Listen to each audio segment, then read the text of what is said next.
Now he immediately is substituted into the game. Starts running into the field.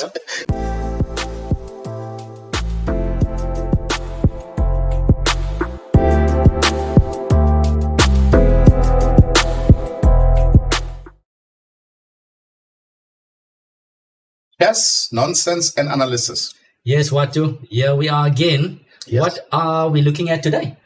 Today we're looking at a very interesting topic, and that is, similarities within chess and football. Interesting topic. Yeah, so we can call it chess and football. So is it the chess in football or the football in chess? I don't know. That's a big question. Recently I saw this this YouTube clip of Pep Guardiola and Magnus Carlsen. Did you see that one? Those two geniuses having a day together. I remember the one where there was Lionel Messi and Cristiano Ronaldo, this famous one. Epic picture. Where they were playing a very beautiful chess set. And they were sitting, Cristiano must have been +1 already there, but it's a topic of one other discussion. Absolutely. So, for me, what is interesting is that, watching football recently, there is some little bit of, there's always new concepts, I guess, that are being put in. Possibly, there could be a concept that is, like they say, nothing is new under the sun. It could be a concept that's been there, but maybe ignored, and then it comes and whatever. But, the thing about possession and football now is that, generally, I remember growing up where possession was taken as such a big thing. And it was sort of assumed that if you have possession of the ball, the other team is chasing the ball. But that was how it was like. When you had the possession, the other team was not pressing to win the ball necessarily, but they were chasing the ball, So then there was this concept that you get tired when you are busy chasing the ball, right? Mm-hmm. But now, if you look also at big tournaments and big events that have happened during some World Cups, some teams give the possession, have the ball. When you are playing there by your half, nobody cares. They don't chase you. You can pass around each other 500 times. No one cares. But in the critical areas, they're going to then mark the space. And the main idea, of course, is then that they want to counterattack. So they want to absorb the pressure. And then, very much like how the Italians, how they used to play, right?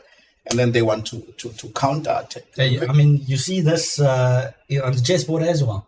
You see the type of players that kind of wait to counter. Exactly. And it's interesting also, when you talk about chess and football, how your stance is on the football pitch and on the board with the positional play, for instance, where you have to your positional play when you have the ball and when you don't have the ball. It's just like you said now. So absolutely, there's a lot of planning going into both games. So for me, it's more like the ball in chess could be. We'll talk about initiative, but initiative is such a word because generally, I think there's a different understanding of how weaker players and stronger players understand initiative. Stronger players understand initiative even in an endgame or even in a very quiet position. They can see the initiative, one side as the initiative. But I think the more weaker players, less experienced players, initiative, they only associate with the king. They only think that if you are attacking the king, you've got the initiative. They only think that an attack is only an attack only if it is exactly. Yeah. So the game we're going to watch reminds me very much of this idea, because one side is getting ready to attack the king, and the other side is actually easy with the fact that the opponent can attack the king, and they are countering on the queen side. Nice. Yeah, I like to hear that because, like you said, most beginners and novice players they cannot understand the concept when you tell them to, let's say, attack on the queen side where the king is not there. So exactly. I'd love to see this one. Shall we jump into the game? Yes, absolutely. I think we've got everyone now already interested to see what we're talking about. Okay, so we are going slightly back here, a month or so. We're going back to Langebaan, where that tournament was held over there. This is the open section. Yeah. And for this particular game, we have Timofey Rogov versus Mark Lewis. Right. And by the way, something very interesting is that, Timofey Rogov played against Matvey Rogov in a final of an international event. Oh. Yes, where there was prize money. Actually, the younger brother, Matvey, defeated Timofey in the final. Final. Yeah, okay. And the younger brother got $1,000 and he got $750. Nice. Dollars. Nice. And there were GMs involved. Oof. So they played then an all like a sibling, final. Brilliant, right? Brilliant. And I think it was like some variant. Atomic chess or something. Okay. But congratulations to both of them. Yeah, congrats to the Rogovs. Yeah, brilliant stuff. They seem to just go from strength to strength. So, absolutely. For this game, let's see what our veteran Mr. Lewis has in store here with the black pieces against Timofey. So let's see. We have e4, d6. See some perk defense. White plays d4. Bishop d3, bishop f4, queen a5, white drops back, queen drops back, queen c1. Yeah, actually, Timofey is a very aggressive player. And he's definitely not afraid of attacking. And here he is letting his intentions known. I mean, he's going bishop h6. And most probably the H pawn is going to follow and stuff, and he's going for an attack already. For sure. So Mr. Lewis is a bit weary of this, and he decides to play H6, preventing this. Of course, now you don't know when you will be able to castle, but he wants to prevent this at all cost for now. But I think, it is also a very interesting idea to play this H6, because what he's actually saying is that, look, you've committed you've played your bishop to an awkward little square of d2, your queen to c1. You are a little bit committed. I will play h6. And I think probably the thought process of Mr. Lewis here is that white anyway will need some time to sort this out. The rook is out of the game. It's not clear what's happening. And if you want to attack anyway, it means you'd want to castle on the queen side and. Black has got a lot of useful moves in the meantime developing this queen side. Exactly. So already a battle of strategies right there. Yeah. For sure. Okay, good stuff over there. Nicely put there, Watu. So b5. White decides to strike with a4, play on both sides. It's playing on both sides, yeah. Knight jumps to the king side, a5, black grabbing some space. Bishop a6, e5, your classical move, also countering in the center. Let's go back. Please, let's go before knight goes to g3 when bishop is on c8. Bishop is on c8. Yeah. I think this is sort of a you can tell, you can see the experienced hand here. When I say this, I immediately I smile, because I remember reading in a book. Kasparov used to like to mention this when he was growing up in the Soviet Union. He said, to be a good player, you must go through some experienced hands. I don't know if you read when you said that, right? So there are these guys who are very much experienced, and you need to play against them. Yes. Because even if it doesn't matter what the result is, but you'll be feeling it in the game that you may even win the game, but you feel that you're getting outplayed actually some way. But here I think it's very instructive for the viewers out there, especially the younger or inexperienced viewers, how to generate some counterplay and where to look at. And I think if you look at this position, Mr. Lewis has really looked at White's position and figures that e4 is probably the point that is least defended by White. Yes. And so what does it mean? It means that the bishop on d3 is actually a valuable piece when it comes to this square. Yes. So you can see the logic in it. And, he's a5. So now he wants to play as now he goes bishop a6. It's very, very nice. To remove the main defender, right? Exactly. Yes. Exactly. Yeah, that's very nicely put their Watu. And I see now a little idea, Kelvin. Sorry. Yeah. Is it possible that if white does nothing, that black could play b3, and I don't know. B3 looks I'm interesting. thinking, because b3, then maybe white can play c4 though. Possibly. Okay. C4. You can't intercept that. Unfortunately. Yeah. Okay, but that certainly might pop up there as an idea. Now g3 overprotects the e4 pawn now. Now black decides to strike in the center finally with these modern or hyper-modern openings. You give them the center and then eventually you strike back. May I also, let's go one back, please. I just wanted to, I see knight g3. I see a very instructive moment for actually, again, our viewers. Because, I have had many, sort of a student, inexperienced student, they do something, then you say, well, why did you play this move? And they say, well, I'm giving my opponent a double pawn or this or that, right? But the issue is when you are exchanging, the structure changes, and you have to be careful of those changes. Is it good for me or is it bad for me? Yeah. And right now, we can see black had, for example, available bishop takes d3, c takes d3. And at face value, we say, okay, well, the pawns in the center are doubled and things are good. I would go for this. But if you then take a step back and say, but what does white get instead? Which I think is what Mr. Lewis did. The C file is open.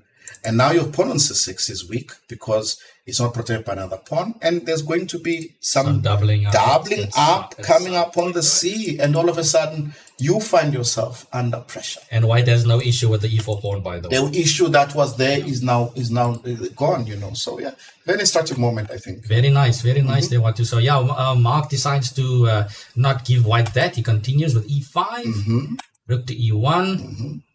And black is now trying to take over the center here with c5, really putting pressure on white to make a decision. Is he going to keep the position open or is he going to close it? And I like this idea, c5 is very much an interesting move because, when you play c5, of course, d5 is a weak square, but white has committed the knight to g3. So the knight is not necessarily, on e3, for an example, right? So even though the knight could go back at knight f1, I'm not saying now, of course, because he has to worry about d4. But eventually, knight f1, knight e3. But there's a lot of time wasting, and black can organize. So, so this is also very important. Good timing. Absolutely. And it's also very important for our viewers to see that timing is important. It's also important to notice where the opponent's pieces are. It plays an important role. All of this. By the way, just for a second, I thought of something crazy because I know that Timofey is a very aggressive player. Maybe he was thinking about it. I want to play here. D takes e5. D takes e5. Knight takes e5. Queen takes e5. If bishop f4. Where do you move? I want to go e5, e6. Oof, okay. But okay, I'm not sure. What must black do? Black, I guess, has to play queen e7, right? Or e6, I don't know. e5. Yeah, certainly. Now, and then e6. Certainly something's happening here. Well, I'm threatening e takes f7, but of course, problem is probably maybe you can castle. Castle, perhaps. But h6 is then available, At least something to make your opponent think it's possible. It's very wild, but what I'm saying is that this is for me very much in Timofey's style. And I won't be surprised if I'm hoping that maybe he sees and he can tell us why he didn't play. But I'm 100% sure he looked at it. Yeah. Because it's very aggressive. I blow open the atomics chess like. I blow open the center. And I immediately go into an attack, and I can justify it. And I say, okay, look, you haven't developed your pieces. And you know what you are explaining here, this idea. I'm quite happy that you explaining this because it doesn't necessarily.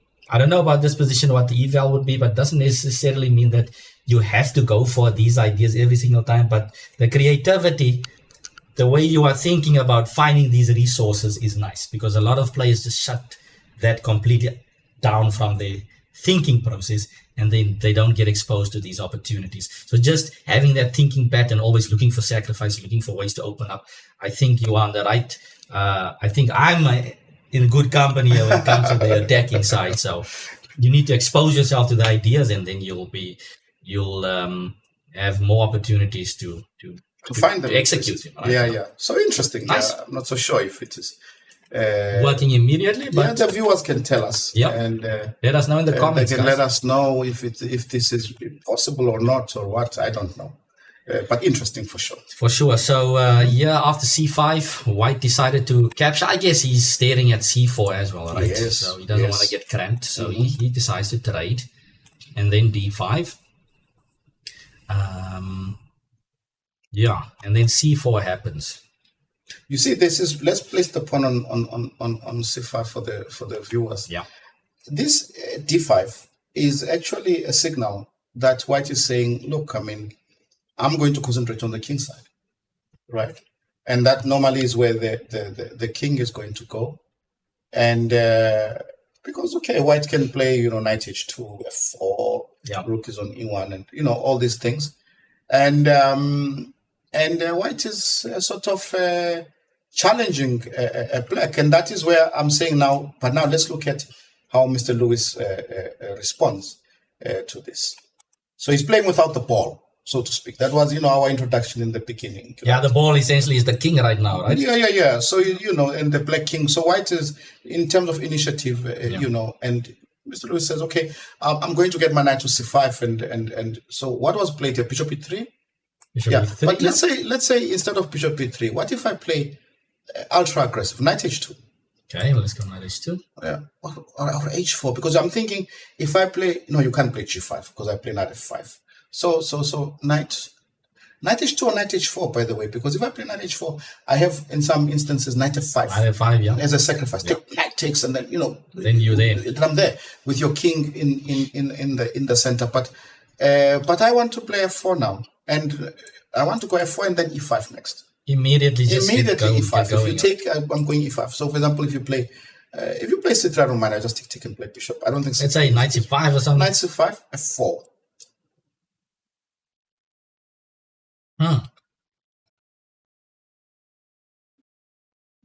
Menacing. If you castle, I'll take on e5 and take on h6. I know that's why Black couldn't castle before this, right? Yes. Yeah. Yes. Okay, this is something. It's interesting. I don't know. It's very, very interesting. Saying takes and then I wanted to go e5 immediately, but maybe it's too much. e5, but why not? And then I'm that type of player. e5 takes, bishop takes e5, knight takes d5, most probably, yeah. Drop back. Or take on d5. Take on d5. Okay, this is even fighting. Then I can go, but I can maybe play. Can I play bishop takes e5, bishop takes e5, knight g4? On knight g4. Because I wanted to, but it's crazy now. It might be too much. This is too much, probably f6. Okay, but maybe I don't have to sacrifice the you bishop. can also maybe play bishop f4. Yeah. Okay, bishop takes f4 and then go f5. Interesting. And I'm asking questions. I guess this is staying consistent, right? With after d5, you saying you want to put the guess. So go. Yeah. Go. So bishop e3 does seem a bit slow, yeah. It is a little bit slow. I get you. Yeah. Bishop e3, knight c5 was played. Now the question is put on this pawn on e4. And Black plays bishop takes c5. I was going to say it's not the move that you want to play, right? It just feels like you're giving up your dark squares forever. So it's out of character with the moves that have been played before. The moves that have been played before are aggressive moves. Yeah. Let's continue on that aggressive. But for example, I'm not. Okay, let's put the bishop back to e3. What if I play knight d2? Knight d2. Right. Assuming c3 is an idea. Okay. Yeah, c3. You can play c3. I take it. Then I want to go knight c4. Okay. So now, possibly. I don't know if it works. Knight takes e4, right? Which knight? This one. I'm not sure which. Probably the c. So we have something going on. Yeah. C. The c. Can we take first? We don't want to take first. because I wanted to sort of do something with that knight on e4, but I'm worried that I'm not going to be able to do that. It doesn't seem like I'll be able to pull it off. This guy's hanging now. From knight b6, rook b8. So okay, once again, sorry. Yeah. Let's go back here. Okay, before I take, let's say, okay, c3, right? This position. The problem is that my knight is hanging on c4. Yeah. Okay, what if I take on c3? You take back, and then I go knight f3. Okay. All right. So now you take on e4. If you are brave enough, I probably play knight takes e4, knight takes e4, and we're having this position. And let's say I play rook b1. What are you doing? Doesn't look convincing. Doesn't seem enough, yeah. Not convincing, yeah. Okay, so I understand. Black is coming with this wave of pawns, and he's trying to upset the pieces here. Yes, I get it. So I still don't agree with bishop takes even then. Yeah, you need to somehow. But okay, this is coming from bishop e3, right? If white sensed that, exactly. Then, this is, I guess, the moment where you need to realize that you need to do something. Exactly. Bishop e3 is a bit too slow, too soft. Yeah. Okay. So yeah, now white has to part with the dark square bishop. Very unfortunate. Queen d2, castle. And black castles. Black has to castle comfortably now. And now white is staring at the queen side space black has. So he goes h4, still trying to score a goal on that side, basically. So this is the point, yeah? This is when now we realize, okay, now we can I think for the first time, truly say that white has got the ball, right? Is trying to score, trying to checkmate the king. Yeah. But black is happy giving possession. Yeah. Happy. Black is just playing, creating spaces for the rest of their piece on the queen side. Yeah. And that is the moment where you were saying that, the beginner doesn't sometimes see immediately, or the maybe player who's not so experienced, that when you talk about attack, you don't necessarily have to talk about the king. No, you can. Exactly. So, yeah. Okay, so let's see how black handles this one. If he goes for the queen side, he goes rook fc8. On to c3. So white at least wants to put a stop to that. If c3 happens, then the c pawn will also be a problem. Just for example, something like this, c3. Black can consider taking with the queen, and now we're invading with passed pawn. Now you're in trouble. It's trouble. So white plays this prophylactic move. On to c3. Black gets another piece ready on the queen side. Yes. h5. White touches base on that side. Yes. Takes rook b3. Black is casually continuing on the queen side. Okay. Knight h4. White is building up. g6, of course. Now white would love black to push or capture, of course. Love f5 square. Love that. So black has to keep the square and play king h7. Yes. Rook a3. Building up. It's but you must admit, look, if I had black here, I would know that, look, the attack should not work. But you are still nervous because, the guy is swinging now. Your king is there. You just need to make one mistake. Yeah. If you think about it, you think about how many small little inaccuracies Timofey has made on the queen side, but he's still alive, right? You make one mistake on the king side, it's over. Yeah. This is the difference. Between the attacks. Yeah, for sure. So black still goes on the queen side. Yes. Takes. Rook c1. White starting to show some concern on the queen side. But I think this rook b8. Sorry, Kevin. Before yes, no. Take the g6. Takes back. I like this because, for example, if white would really go crazy, white would love to take on g6. Isn't it? Knight takes g6, then knight f5. But unfortunately, that knight g4 check is what Mr. Lewis is banking on. But wait, what if I play rook? Okay, but if I play rook q1, I cannot attack. Yeah. Right? Yeah. So then it doesn't work. Knight takes g6. Yeah, but this rook b1 check and knight g4 King check. h2, knight g4 check, Nice. and then takes one in 3. Yeah. So the counter needs to be there. The counter must be when there. you are defending the counter, you The need to be ready counter to must be counter. there. So it's amazing though that he's defending on the king side by attacking on the queen side. Yeah. It's a very nice concept. Nice. Rook c1, queen a3. Continues. Invades on the queen side. He's invading on the queen side.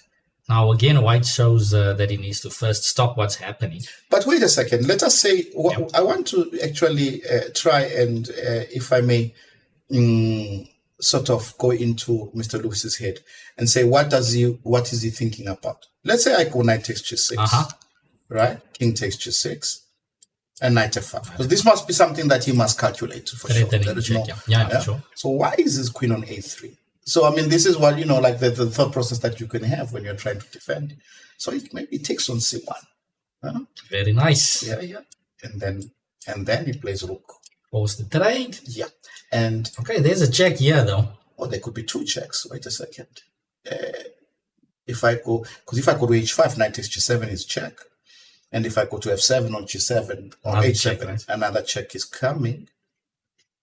Let's see. King f7, rook takes g7 check, and then queen takes b1, isn't it? Rook takes b1. So what's happening here? d6 is also loose.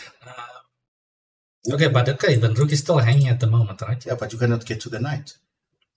Yeah, but I don't like, the coordination of rook and knight against the king, the black king is uncomfortable. Is this guy also lurking there. So let's go back. Yeah. Then what was his idea? This is now. Maybe you don't need to take after the second. Just take immediately. You just take on c1. Don't be greedy. Let's do that. Don't be greedy. Yeah. Don't be greedy. After that, you could maybe knight g4 check. Knight g4 check. Oh, with knight g4 check still happens. Nice. Okay. Very nice. Yeah. Nice. Very nice. Again, the timing is important, right? Timing, and move order. Queen a3, very nice move actually. Yes. Again, attacking the queen side, but also counter. Absolutely. Nice. Yeah, but that's a serious counter then. Yeah. If we look at those variations. Nice. Yeah? Very nice. Knight f1, that's why it's also clear Timofey is also monitoring what Lewis is doing here. Knight f1, h5. Of course, white is not really keen to move the knight back, but I guess he's opening up for his rook as well. Now look at that h5. He's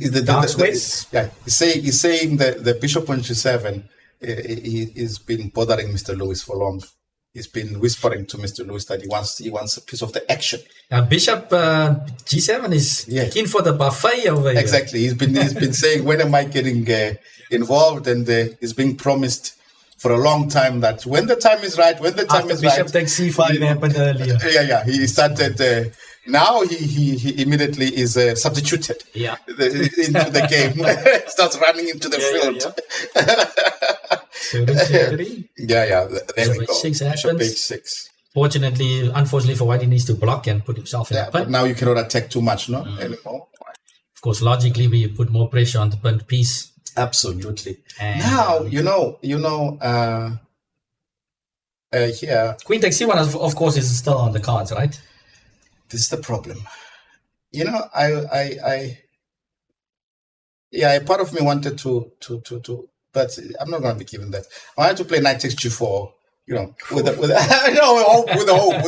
hope of bishop takes d2, knight f6 check. But no one is going to give me that. If I play knight takes g4, just simply play h takes g4, and I'm in trouble. Just stopping all nonsense. Black will just park the bus. Basically. Just parking the bus, exactly. So okay, so now black is of course tightening the screws here. Yes. So white decides to give up. This looks more like desperation more than anything, no? King h2 gets the rook, the king of the back rank, to avoid queen takes c1. Yeah, but now some accuracy needed from black because the king is wide open. So I like this bishop f4 check because now there's look at the awareness. This is now experience. The king goes to h2, goes on the same rank as the rook. Yeah. Right? Even though there are two pawns there, but plays bishop f4 check. Now to disrupt that. Because now if you play g3, the f2 pawn is going to fall with check, or the knight can fall, is pinned, the pawn is pinned, it can be bishop takes c3. Do both. Everything, right? Very nice, yeah. Good timing again, very nice there. Yeah. Check, the king has to go back to the corner. Yeah. Now takes pawn, f2. knight is hanging, rook a1, Takes and c3. okay, things are collapsing now. Knight takes g4, eating the rook, rook c2, bit of last gasp over there, knight takes g6, king takes g6. But the pieces are not in play. Rook a3 and rook c1 was played. Yeah. Just killing the game off there. So Yeah. So the counter came through over there. Counter came through. Played the game without the ball. Yeah. Gave the opponent possession. And as soon as the opponent made a mistake, there was a counterattack and goals started flowing in. Yeah, okay. This was nice to see. I mean, it's refreshing to see the play on the chessboard because sometimes watching football can be frustrating. Yes. The past weekend was not so great for everyone. So not for everyone. Yeah. So this is good counter play on the board. Absolutely. Nice game by Mr. Lewis. Tough love for Timofey. I've seen Timofey do a lot more with the attack. Yes. With the ball. Yes. So not his day today, but this concept of counter attacking very nice and important in chess. Absolutely. And in football. Yes. So this is how chess and football are similar, right? Absolutely. Fantastic. Is that enough nonsense for today, Watu? That's enough nonsense for today. Good stuff. So everyone, don't forget to like, share, and subscribe. And we will see you for the next one. Cheers.